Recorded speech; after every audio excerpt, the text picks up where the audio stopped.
जय हिंद साथियों, मैं पूजा चौहान ट्रिकी एकेडमी में आपका स्वागत करती हूँ। आज हम लेकर आए हैं हिंदी विषय से रिलेटेड कुछ टॉपिक जो आपकी हर एग्जाम में पूछी जाती है। अभी आने वाले हैं फॉरेस्ट गार्ड यानी कि वन रक्षक और जेल प्रहरी की अभी परीक्षाएं होने वाली है, जिसके अंतर्गत आपसे कुछ विषय पूछे जाएंगे, जैसे कि हिंदी हो गया, इंग्लिश हो गया, मैथ्स हो गया, साइंस हो गया, जीके हो गया।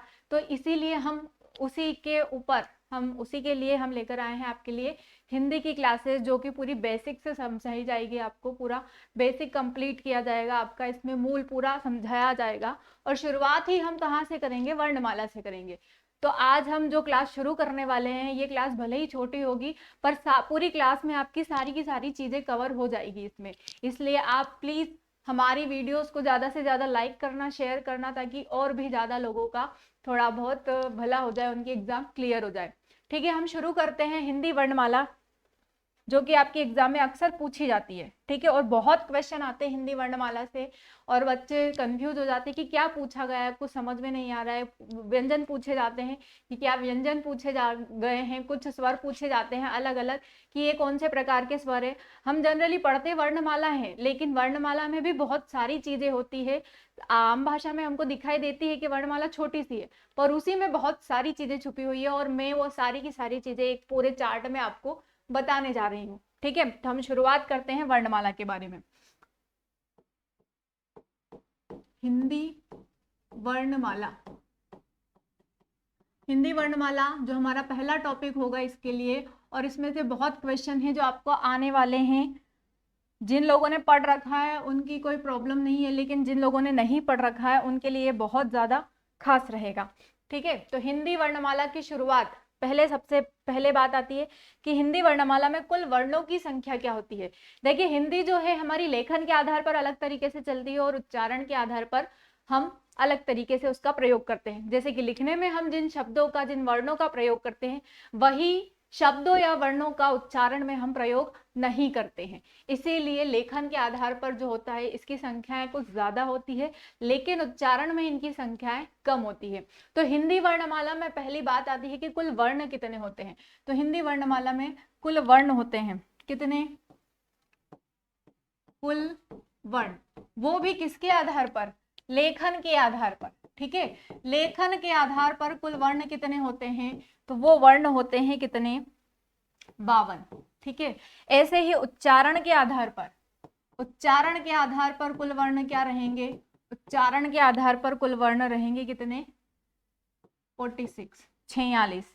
ऐसे ही हमारी जो वर्णमाला है ये स्वर और व्यंजनों से मिलकर बनी है। इसमें स्वर होते हैं और व्यंजन होते हैं। स्वर यानी कि वॉवेल्स जिनको इंग्लिश में कहा जाता है, तो वो होते हैं। उसी के आधार पर हमारी पूरी वर्णमाला का पूरा क्रम बना हुआ है। तो इसमें स्वरों की भी संख्या पूछी जाती है कि कितने स्वर होते हैं। तो स्वरों की संख्या कितनी होती है इसमें? कुल स्वर लेखन के आधार पर, लेखन के आधार पर जो स्वर होते हैं वो होते हैं 13, और उच्चारण के आधार पर कितने होते हैं? उच्चारण के आधार पर होते हैं कितने? 11। ऐसे ही कुछ व्यंजन होते हैं लेखन के आधार पर।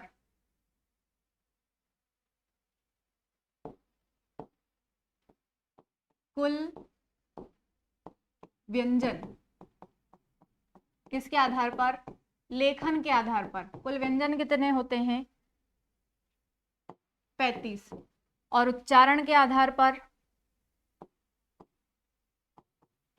उच्चारण के आधार पर, उच्चारण मतलब बोलना, जिस हिसाब से हम जिन वर्णों का प्रयोग करते हैं वो होते हैं 33। पहले जो उच्चारण के आधार पर कुल वर्ण थे वर्णमाला में वो 45 ही थे, लेकिन ऋषि को भी इसमें अब ऐड कर दिया गया है, इसलिए कुल वर्णों की संख्या कितनी हो गई? उच्चारण के आधार पर 46 हो गई है। अब जो एग्जाम में पूछे जाते हैं वो कौन कौन से चीजें हैं जो अक्सर आपसे एग्जाम में पूछी जाती है? तो वो आपसे पूछी जाती है स्वरों की संख्या। सबसे ज्यादा जो क्वेश्चन पूछे जाते हैं स्वरों की संख्या वाला पूछा जाता है, और स्वरों की संख्या में भी आपसे क्या पूछा जाता है? उच्चारण के आधार पर। ठीक है, आपसे पूछेंगे कि बताइए स्वरों की संख्या कितनी हो गई होती है। ऑप्शन में दे दिया 9, 10, 11, 12, तो आपको क्या लगाना है? 11 ही लगाना है। 2014 तक के व्यापम के पेपरों में 10 स्वरों को ही मान्य किया गया था, लेकिन उसके बाद में ऋषि को भी ऐड कर दिया गया है, इसलिए अब कुल स्वरों की संख्या कितनी हो गई है उच्चारण के आधार पर? 11 हो गई है। तो यही जो है इसका सही आंसर रहेगा। उसके बाद में व्यंजन और कुल वर्ण जो होते हैं ये बहुत कम पूछे जाते हैं। पहला जो क्वेश्चन पूछा जाता है वर्णमाला में से यही पूछा जाता है कि बताइए स्वरों की संख्या कितनी होती है, तो वो होती है 11। लेकिन अगर आपसे पूछे कि कुल वर्ण कितने होते हैं तो आपको क्या बताने हैं? 52 होते हैं। ये 2 क्वेश्चन है जो अक्सर एग्जाम में पूछे जाते हैं, और एक तीसरा ये 3 क्वेश्चन जो अक्सर एग्जाम में पूछे जाते हैं, हर एग्जाम में पूछे जाते हैं, रिपीटेशन चलता रहता है इनका। और हो सकता है कि आपकी एमपीपीएससी के एग्जाम में या जेल प्रहरी और वन रक्षक के एग्जाम में भी इनमें से ही कुछ पूछ ले। इसीलिए मैं आपके लिए बहुत इंपॉर्टेंट चीजें लेकर आई हूँ। समय कम है इसीलिए हम बहुत खास चीजें लेकर आए हैं आपके लिए। तो बिल्कुल भी इस वीडियो को जायज ना कीजिए, अपना वक्त जायज ना कीजिए। आप ज्यादा से ज्यादा इस वीडियो को देखिए और अपने पूरा नंबर स्कोर कीजिए। ठीक है, तो आगे हम बढ़ते हैं। ये कुल वर्ण हो गए हैं, कितने होते हैं लेखन के आधार पर? 52 होते हैं। उच्चारण के आधार पर होते हैं 46। कुल स्वर होते हैं लेखन के आधार पर 13, उच्चारण के आधार पर 11।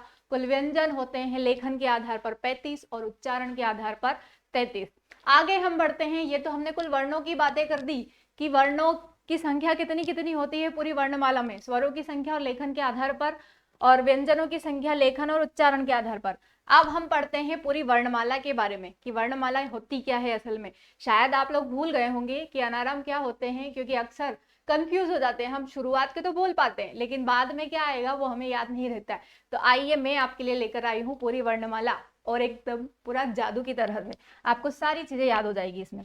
आगे हम बढ़ते हैं वर्णमाला के बारे में। ठीक है, वर्णमाला शुरुआत करते हैं वर्णमाला की।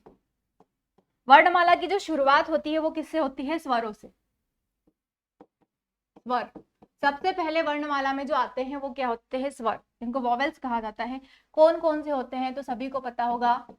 अ, आ, ई, उ, ऊ, ऋषि, ए, आई, ओ, औ, और अह। ये सारे के सारे क्या कहलाते हैं? स्वर कहलाते हैं। अब जैसा कि मैंने आपको बताया था कि लेखन के आधार पर स्वर कितने होते हैं? 13। देखिए यहाँ पर गिन लीजिए इनको। 1 2 3 4 5 6 7 8 9 10 11 12 13 हो गए 13। तो ये लेखन के आधार पर हो गए। हमने इनको लिखा है इसलिए ये लेखन के आधार पर है। लेकिन मैंने कहा कि उच्चारण के आधार पर होते हैं स्वर कितने? 11। तो अब देखिए कौन कौन से होते हैं? 1 2 3 4 5 6 7 8 9 10 11। बस यहीं तक रहेंगे सारे के सारे उच्चारण के आधार पर। अम और अह को कभी भी उच्चारण वाले स्वरों में नहीं गिना जाता है, इसीलिए अम और अह को क्या कहा जाता है? इनको कहा जाता है अयोगवाह। ठीक है, क्या कहा जाता है इनको? अयोगवाह। जो अ के योग से बने, है ना, यहाँ लिखा है ना अ और योग, तो अ योग से बनने वाले वर्ण क्या कहलाते हैं? अयोगवाह। अब आपको वर्ण और शब्द में डिफरेंस पता है क्या? देखिए वर्ण क्या होते हैं और शब्द क्या होते हैं आपको पता है? वर्ण मैंने लिखा क, ये क्या है? ये एक वर्ण है। लेकिन मैंने लिख दिया कलश, तो ये क्या है? ये पूरा एक शब्द है। और शब्द भी कौन सा है? ये एक सार्थक शब्द है। ठीक है, किस प्रकार का शब्द है ये? एक सार्थक शब्द है। सार्थक का मतलब वो होता है जिसका कुछ अर्थ निकले, बिना अर्थ का शब्द नहीं है।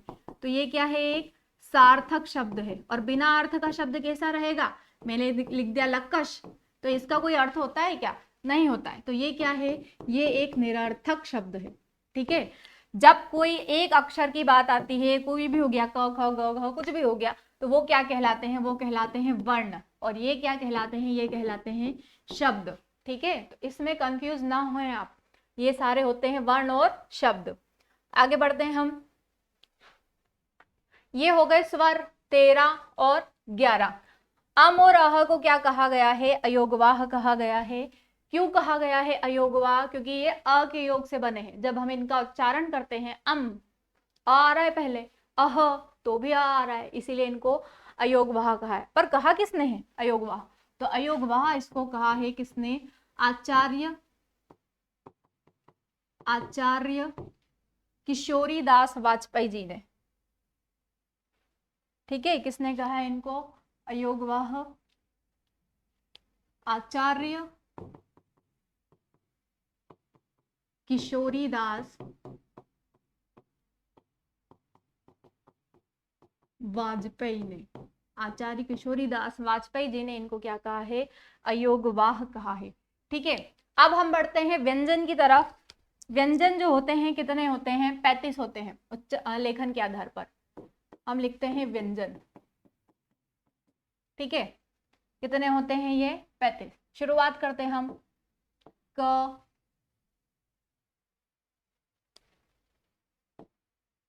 क, ख, ग, घ, अंग। फिर से बोलिए, क्या होता है ये? अंग होता है, लेकिन बहुत सारे लोग इसको ड़ पढ़ते हैं। ड़ जब होगा ये बिंदी यहां से हटकर कहाँ जाती है? नीचे, तब हम उसको पढ़ते हैं ड़। लेकिन ये क्या है? अभी अंग है। उसके बाद च वाली लाइन आ जाती है। च,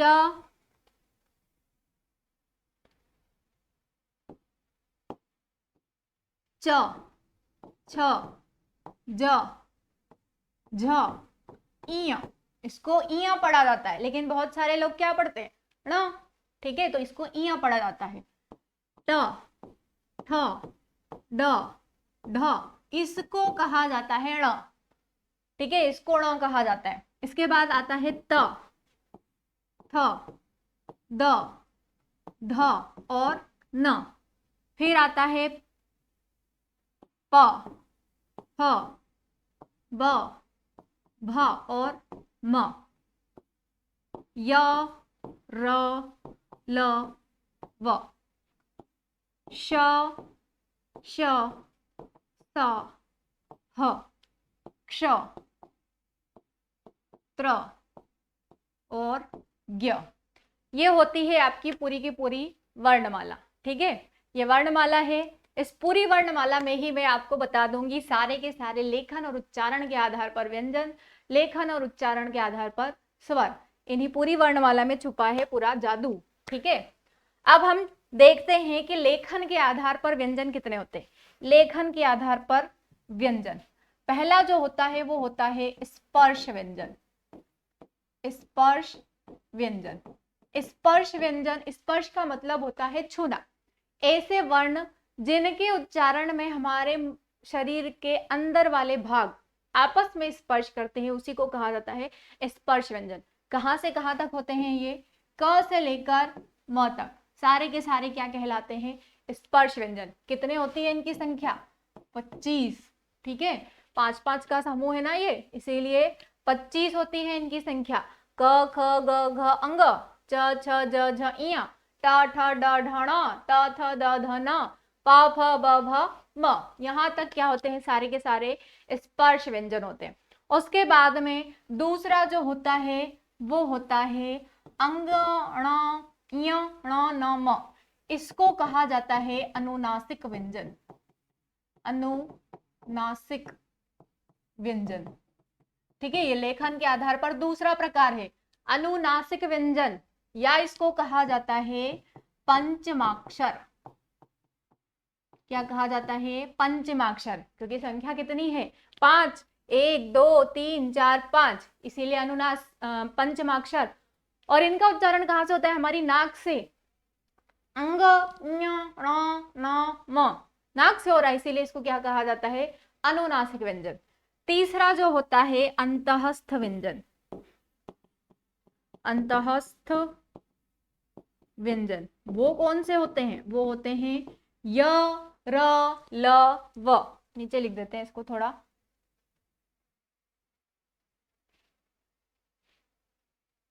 तीसरे नंबर पे है अंतःस्थ व्यंजन।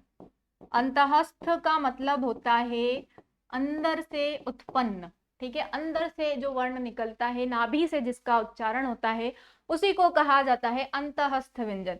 देखिए आप य, र, ल, व जब बोलते हैं तो आपकी नाभि पर जोर पड़ता है। उसके बाद चौथे नंबर पे जो आता है उसको कहा जाता है ऊष्म व्यंजन। ऊष्म व्यंजन, अब ऊष्म का मतलब होता है उष्मा, हीट। ठीक है, जिन वर्णों के उच्चारण में उष्मा उत्पन्न होती है हमारे मुख वाले भाग में, तो उसको क्या कहा जाता है? उष्म व्यंजन कहा जाता है। श, श, देखिए श जिनका उच्चारण करेंगे तो मुंह से ऐसी गर्म हवा आएगी। श, श, स, ह, तो इसको क्या कहेंगे हम? उष्म व्यंजन। इसके बाद 5वें नंबर पर आता है क्या? क्षत्रज्ञ। इसको कहा जाता है संयुक्त व्यंजन। क्या कहा जाता है? संयुक्त। वर्णमाला में आपको 3 ही संयुक्त व्यंजन दिखाई दे रहे, पर असल में वो 5 होते हैं। 5 में से भी केवल 4 जो है आपकी एनसीईआरटी बुक में शामिल है, 5वें को नहीं गिना जाता है। मालूम है कि नहीं आप लोगों को? मैं बताऊंगी आपको कि 5वां कौन सा होता है। तो क्षत्रज्ञ ये सारे क्या कहलाते हैं? संयुक्त व्यंजन कहलाते हैं। ये हो गए 5 लेखन के आधार पर। एक और होता है छठा, जिसको कहा जाता है उच्छिप्त व्यंजन। उच्छिप्त या द्विगुण।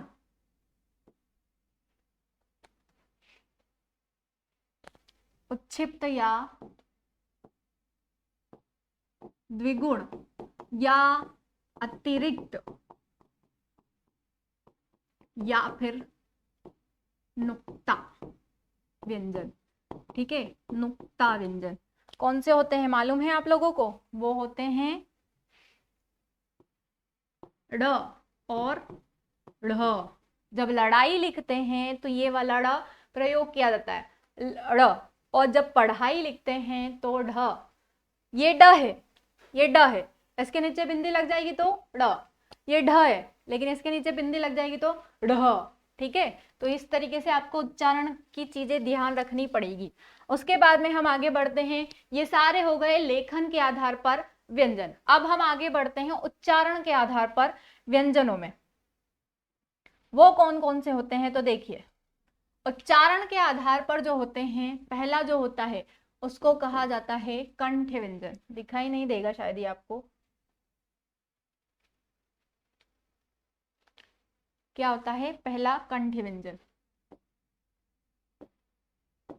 कंठ, क्योंकि इसका उच्चारण कहां से होता है? आपके कंठ से होता है, इसीलिए इसको क्या कहा जाता है? कंठ्य व्यंजन कहा जाता है। दूसरा होता है तालव्य। तालव्य, जब हमारी जीभ का आगे का हिस्सा ऊपर के तालु को स्पर्श करता है। देखिए स्पर्श करके उच्चारण करके देखिए, च, छ, ज, झ, ञ, तो इसको क्या कहेंगे हम? तालव्य। हमारी जीभ का हिस्सा ऊपर के तालु को स्पर्श कर रहा है, इसीलिए तालव्य व्यंजन। उसके बाद है मूर्धन्य व्यंजन। मूर्धन्य, ठीक है। इसमें क्या होता है? जीभ का आगे की ये जो नोक होती है, ये वाली, ये उलटकर ऊपर के तालु को टच करेगी और झटके से नीचे आ जाएगी। तो इसका उच्चारण इस तरीके से होता है, और उस वाले हिस्से को कहा जाता है मूर्धा। इसीलिए इन व्यंजनों का नाम रखा गया है मूर्धन्य व्यंजन। ट, ठ, ड, ढ, ण, उच्चारण करके आप खुद देख सकते हैं। उसके बाद आता है दंत व्यंजन। दंत व्यंजन इसको इसलिए कहा जाता है त वाले चीजों को, क्योंकि जीभ का आगे का हिस्सा हमारे दांतों को स्पर्श करता है। त, थ, ऊपर के दांतों को, त, थ, द, ध, न। इसके बाद आता है ओष्ठ व्यंजन। 5वां जो है ओष्ठ व्यंजन, वो कौन सा होता है? प, फ, व, भ, म। प वाली लाइन जो है सारी की सारी क्या कहलाती है? ओष्ठ व्यंजन। 1 मिनट में चेक कर लेती हूँ पहले आपको सारी चीजें क्लियर हो रही है या नहीं। हाँ, दिखाई दे रही है, ठीक है। तो ये क्या होता है? ओष्ठ व्यंजन होता है, ओष्ठ, ओष्ठ व्यंजन। अब ये तो हो गए, कितने हो गए? 5। छठा जो होता है वो होता है व। व को क्या कहा जाता है? ये पहला हो गया, ये दूसरा, ये तीसरा, ये चौथा और ये 5वां। छठा जो होता है वो होता है दंत्योष्ठ। दंत्योष्ठ व्यंजन। दंत्योष्ठ व्यंजन। दंत्योष्ठ व्यंजन इसको क्यों कहा जाता है? क्योंकि जब हम व का उच्चारण करते हैं तो हमारे ऊपर के दांत और नीचे के ओष्ठ आपस में स्पर्श करते हैं। देखिए व, व, है ना, इसीलिए दंत्योष्ठ व्यंजन। उसी के बाद आता है ह। ह जो होता है 7वें नंबर पे, इसको कहा जाता है स्वरयंत्र मुखी।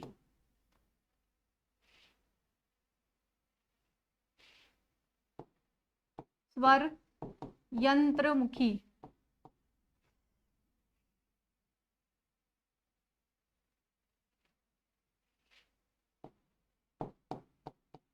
स्वरयंत्रमुखी या काकल्य व्यंजन। स्वरयंत्रमुखी, जब हम ह का उच्चारण करते हैं तो हमारे मुख से जो वायु है वो पूर्ण रूप से स्वतंत्रता रूप से बाहर आ जाती है, इसीलिए हम इसको क्या कहते हैं, स्वरयंत्रमुखी व्यंजन। इसके बाद आता है वत्सर्य। कौन कौन सा होता है, र, ल और न, ये सब क्या कहलाते हैं, ये 8वें नंबर पर वत्सर्य व्यंजन। वत्सर्य व्यंजन। अब वत्सर्य का मतलब क्या होता है, इसका मतलब होता है मसूड़े। तो जीभ का आगे का हिस्सा हमारे ऊपर के मसूड़ों को स्पर्श करे। न, र, ल उच्चारण करके देखिए आप, दिखाई देगा आपको, महसूस होगा, तो वो क्या कहलाते हैं, वत्सर्य व्यंजन कहलाते हैं। ठीक है, तो ये लेखन के आधार पर, ये देखिए यहाँ पर जो है ये सारे क्या है, लेखन के आधार पर स्पर्श व्यंजन, और ये क्या है, ये लेखन के आधार पर है, और ये क्या है, ये उच्चारण के आधार पर है।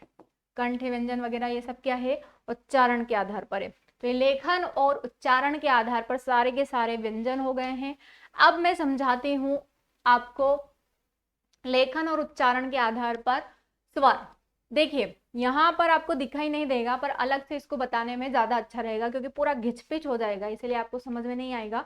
तो आप चाहें तो इसको नोट कर लीजिए, क्योंकि पूरी की पूरी वर्णमाला, पूरे के पूरे व्यंजन एग्जाम में पूछे जाते हैं, वो यहाँ पर एक चार्ट में ही आपको मिल गया है।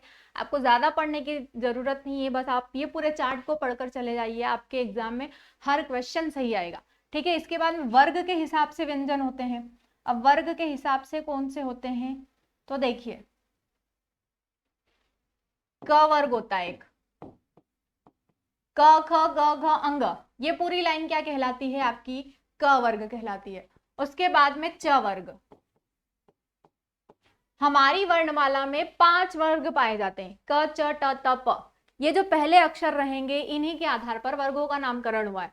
जैसे कि क वाली पूरी लाइन क वर्ग कहलाई, च वाली पूरी लाइन च वर्ग कहलाई, ट वाली पूरी लाइन ट वर्ग कहलाई, त वाली पूरी लाइन त वर्ग कहलाई, और प वाली पूरी लाइन प वर्ग। वर्ग वही कहलाएगा जिसमें 5 वर्ण पूरे होंगे, तभी वो वर्ग कहलाएगा, वरना वो वर्ग नहीं कहलाएगा। देखिए यहाँ सभी में 5 5 है, लेकिन यहाँ पर 4 है, और फिर यहाँ पर नीचे 3 ही अक्षर है, इसीलिए ये 5 ही कहलाते हैं वर्ग। यहाँ पर पहला अक्षर क्या है, ट, इसीलिए ट वर्ग। यहाँ पर पहला अक्षर है त, इसलिए त वर्ग। यहाँ पर पहला अक्षर है प, इसलिए प वर्ग। अब यहाँ से क्वेश्चन कैसे पूछे जाते हैं, देखिए मैंने पूछा झंडे का कौन से वर्ग का अक्षर है, किस लाइन में आ रहा है, ये च वाली लाइन में आ रहा है, तो ये किस वर्ग का अक्षर हो गया, च वर्ग का। मैंने पूछा द किस वर्ग का अक्षर है, द किस लाइन में आ रहा है, त वाली लाइन में, इसीलिए ये त वर्ग का अक्षर हो गया। मैंने पूछा म किस वर्ग का अक्षर है, प वर्ग का, क्योंकि प वाली लाइन में आ रहा है। मैंने पूछा ट किस वर्ग का अक्षर है, ट वर्ग का ही है। मैंने पूछा क किस वर्ग का अक्षर है, क का ही है। अंग किस वर्ग का अक्षर है, अंग का ही है। ठीक है, क वर्ग का ही है। तो इस तरीके से आपसे वर्ग के हिसाब से क्वेश्चन पूछे जाएंगे। मैंने पूछा अयोगवाह किसे कहते हैं, आप कहेंगे अम और अह को कहेंगे।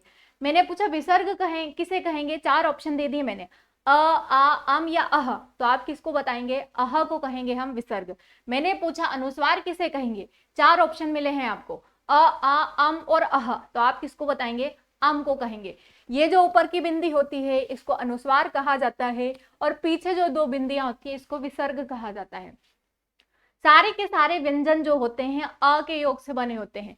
कभी भी कोई भी व्यंजन अ के बिना नहीं बन सकता है। जैसे कि आप यहां पर देखिए, ये जो क लिखते हैं हम,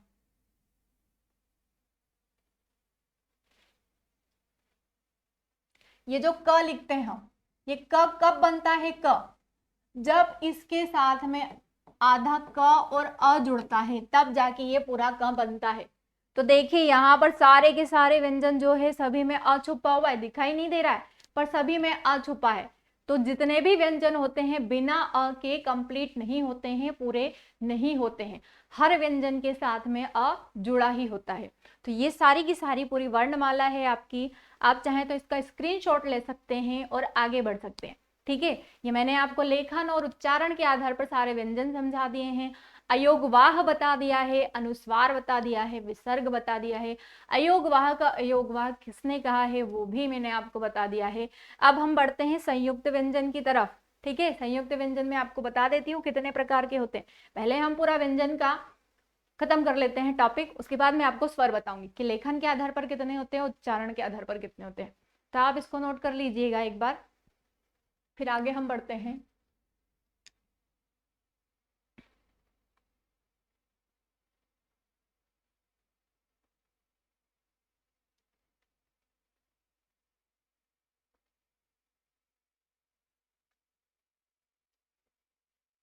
ठीक है, चलो आगे बढ़ते हैं हम संयुक्त व्यंजन की तरफ।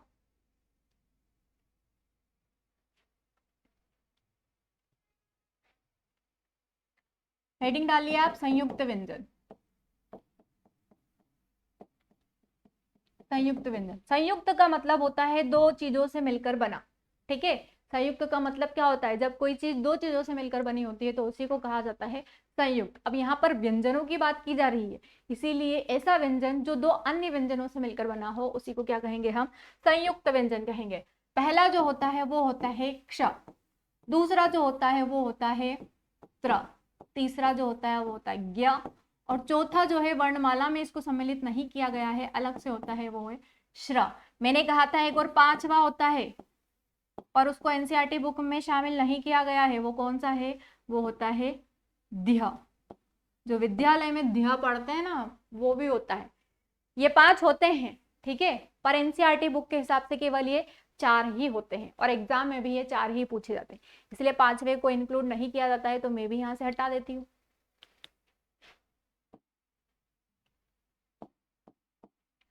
ये चार हो गए हैं आपके संयुक्त व्यंजन।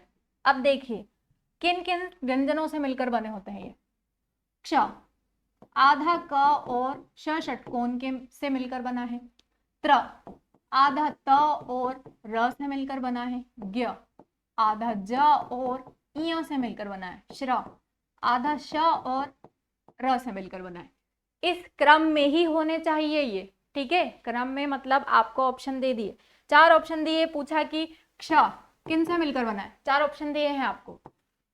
पहला दे दिया है आपको क और श, दूसरा ऑप्शन दे दिया आपको क और श, तीसरा ऑप्शन दे दिया आपको क और श, और चौथा आपको ऑप्शन दे दिया क और श। क्या होगा इसका सही आंसर, इसका जो सही आंसर होगा वो होगा ये वाला। ठीक है, पहले वाले अक्षर में हलंत आएगा। हलंत का मतलब क्या है, हलंत का मतलब है कि जो क है वो कैसा है, आधा है, इस तरीके से आधा है। जब इसके साथ में अ जुड़ता है तब जाके ये पूरा क बनता है। अब यहाँ पर क आधा है और श पूरा है, श पूरा है, तो इसीलिए क में हलंत लगा हुआ है और श पूरा ही है। तो ये कंफ्यूज करने के लिए आपको चारों के चारों ऑप्शन इस तरीके से दिए जाएंगे और आपको हलंत देखना है कि हलंत मतलब आधा अक्षर कहाँ पर है। आगे आगे वाले सारे क्या कहलाते हैं, हलंत वाले अक्षर कहलाएंगे आधे आधे, लेकिन पीछे वाले सारे वर्ण जो रहेंगे ये पूरे रहेंगे। जैसे कि त्र बोलते हैं, त्र के उच्चारण में पहले जो उच्चारण होता है वो त का होता है, इसीलिए त आधा है। फिर र, ज्ञ जब हम बोलते हैं तो ज, और पूरा उच्चारण किसका होता है, य का। श्र जब हम बोलते हैं तो श का आधा उच्चारण होता है और र का पूरा होता है, इसीलिए इनमें हलंत लगे हुए हैं। तो ये सारे के सारे क्या कहलाते हैं, आपके संयुक्त व्यंजन कहलाते हैं। इसके अलावा जो व्यंजन होते हैं वो प्राणता और घोषता के आधार पर भी अलग अलग होते हैं। आगे हम बढ़ते हैं प्राणता और घोषता के आधार पर। देखिए फिर से आप चाहें तो वर्णमाला के सारे वर्ण लिख सकते हैं। मैंने लिखा क, ख, ग, घ, अंग, च, छ, ज, झ, ञ, ट,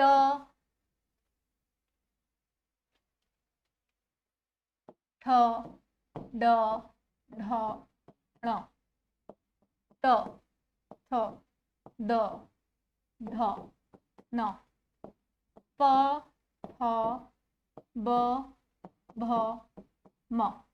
अब इसमें से आपको बताना है कि कौन से अल्प प्राण होते हैं और कौन से महाप्राण होते हैं। अल्प प्राण और महाप्राण, देखिए प्राणता, प्राण का मतलब होता है प्राण वायु, हमारे मुंह से निकलने वाली प्राण वायु। तो प्राणता के आधार पर जो व्यंजन होते हैं वो दो प्रकार के होते हैं। एक जो होता है अल्प प्राण होता है, दूसरा जो होता है महाप्राण होता है। तो प्रत्येक वर्ग का पहला, तीसरा और पांचवा वर्ण, पहला, तीसरा और पांचवा वर्ण, ये क्या कहलाते हैं? ये कहलाते हैं अल्प प्राण। ठीक है, प्रत्येक वर्ग का पहला, तीसरा और पांचवा वर्ण क्या कहलाता है? ये कहलाता है अल्प प्राण। ऐसे ही प्रत्येक वर्ग का दूसरा,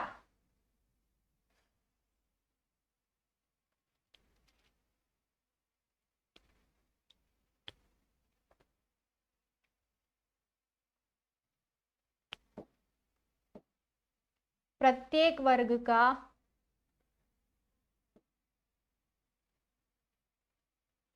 दूसरा और चौथा वर्ण, ठीक है, दूसरा और चौथा वर्ण क्या कहलाता है?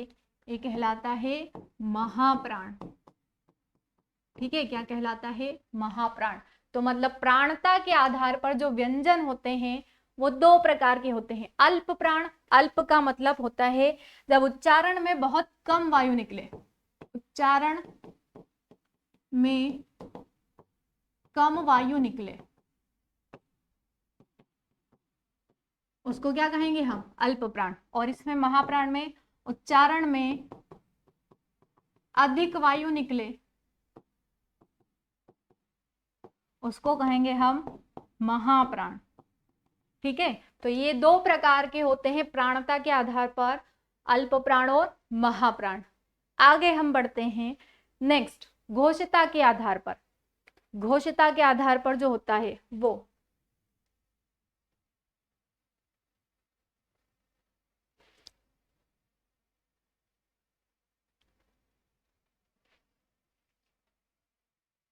घोषिता के आधार पर भी समझ लीजिए आप। पहले हम इसको क्लीन कर देते हैं थोड़ा।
हाँ, हो गया है ये ण, न और म।